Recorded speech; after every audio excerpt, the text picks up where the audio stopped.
Guys, so I'm going to be talking about Neil Gaiman's graphic novel series, The Sandman. I don't own all of the Sandman volumes, but I own the first few. Kind of give you some visual right here. Kind of the covers for these new editions.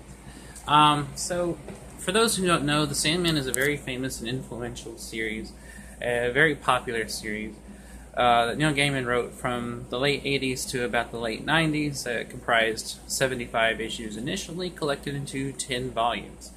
It follows the lengthy and very complex story of the personification of Dream, who is one of the members of the Endless, who are the personifications of things like death, delirium, despair, time, etc., etc.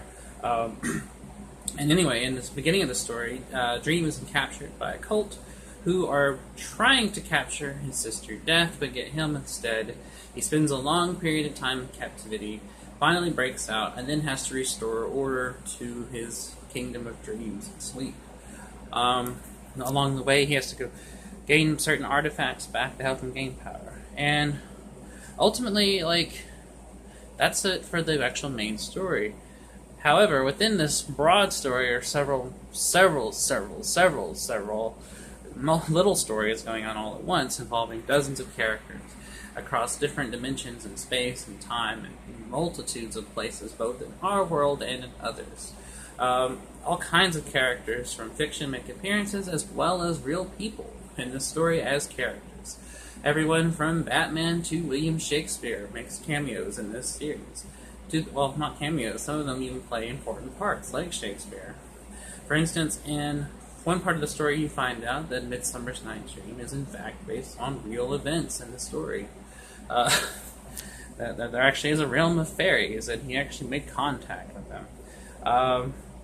It's a broad, huge story, and it's basically Gaiman's example of playing around with storytelling and experimenting with style and structure and forms.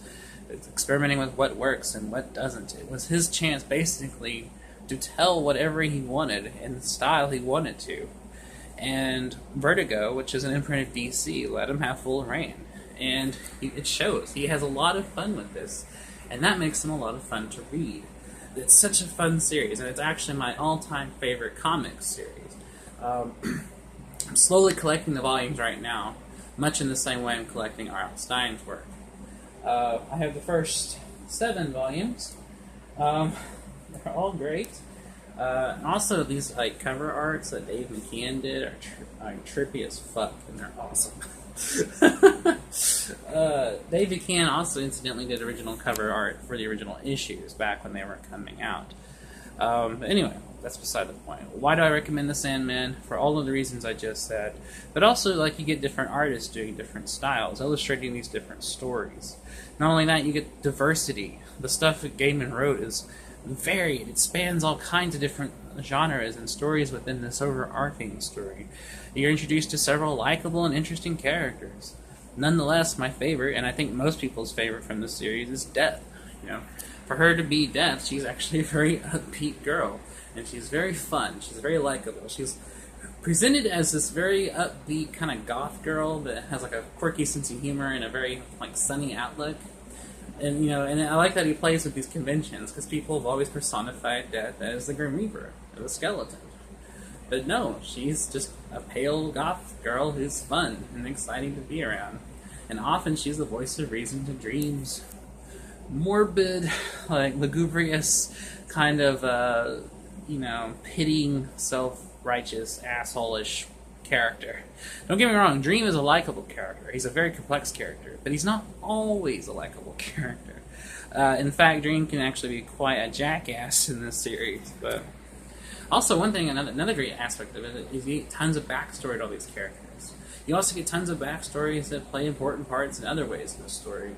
The series introduces a couple of a lesbian couple, and one of them was a songwriter, and you get their whole story. The series also introduces the fact that Death is known and been around for a long time, various figures from mythology. He knows goddesses like Bast. You also see him interact with people in Rome and Persia and all these other places. you get a huge sense of scope. It's unlike anything else I've ever read.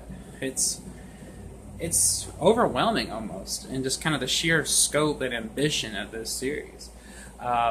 One volume of the graphic novel collects a series of issues that are basically just short stories. It's kind of presented in a Canterbury Tales format, where this group of people are all at an inn, and they're all just talking about their experiences, and then you read them. Like, it's interesting how these little stories fit into the overarching broad narrative going on. And it's very compelling reading. Gaiman's a fantastic writer. He knows how to write compelling scenes. He knows how to write compelling language. He knows how to draw you in and make you care about the events that you're reading, whether in novels or in comics. And also, the artists they had work on these are fantastic. I read Gaiman himself say he liked to write specifically with the artists in mind, so they could highlight their visual skills to his writing. And and the complement between the two shows in these graphic novels. So, I mean, it's just great. And I also recommend them for anyone who is not really that familiar with comics. For anyone who has wanted to get into comics but wasn't really sure where to start, The Sandman is actually a great intro to them. I think a lot of people would say start off smaller, something a little less complex, but the thing about The Sandman is you can read them in no particular order just to get everything that's going on. In fact, you could read them at random and pretty much get an idea of the characters and what's going on in the narrative, because each kind of volume tells its own little mini story within the overarching story.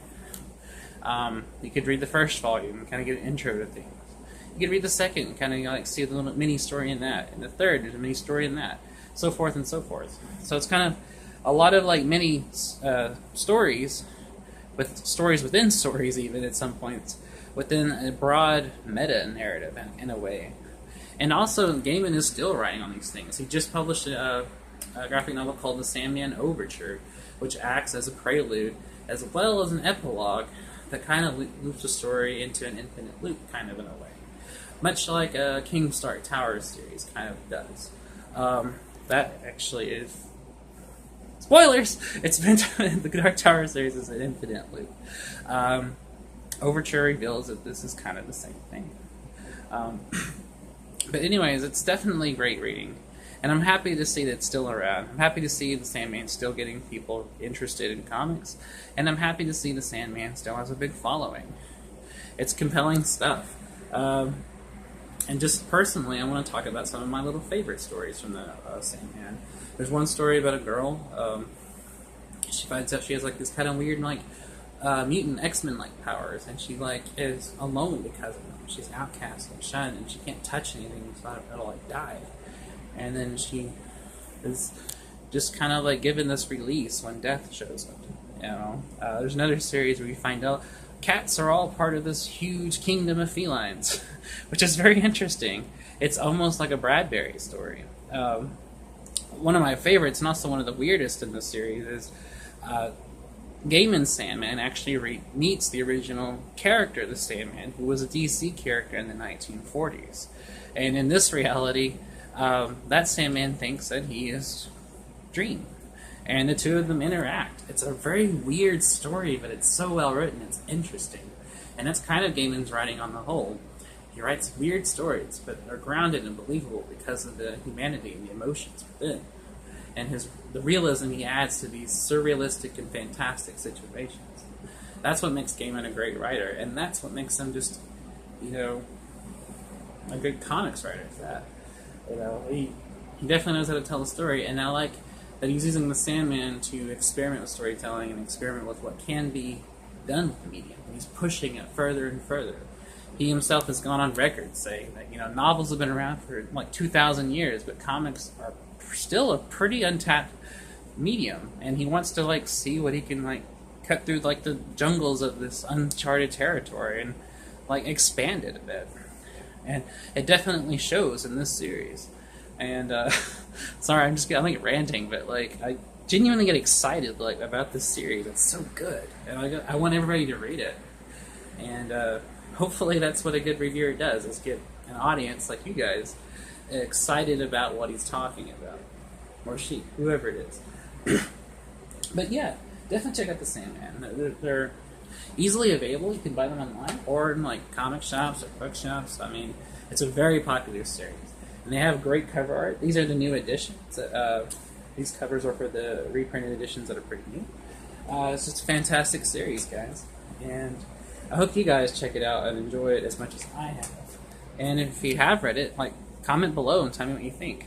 And also, if you have any recommendations or anything that you would like to see me talk about, just feel free to tell me. So I am, simply a comment away. So anyways, thanks for listening, guys. I appreciate it so much. You guys are a fantastic audience. And I will be back soon with another video. What it will be about, I have no idea, but it'll be soon. So until I see you guys again, peace.